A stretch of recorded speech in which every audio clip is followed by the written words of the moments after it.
বিসমিল্লাহ।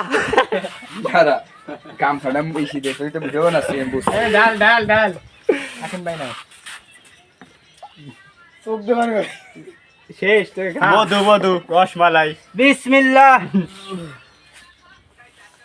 কান তোর খাই দা বিসমিল্লাহ। মোবাইল ধর। ধর এটা মানে আবার রেজানের এক গ্লাসে খেতে হবে, কোনো বোতলের সিস্টেম নেই। না না বোতলের সিস্টেম নাই রে বিসমিল্লাহ।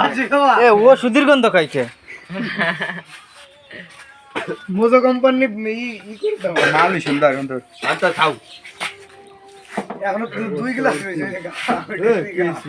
আরে খা চা তুই মারতে ওর হলো এমনি ঠান্ডা হয়ে যাবে এক সময় খা এই দেখছিস আমি বোতল খেয়ে দিচ্ছি। আবার এটাই হবে কি ওরে পুরো একটাই শক্ত একবার আবার এডির সাথে বুঝি ভাই ধর ভাই হ্যাঁ রে ধরো দাম দিল এ আকিম মিষ্টি খেয়ে দে ভাই এক শরবত হয়ে গেছে বুঝছিস?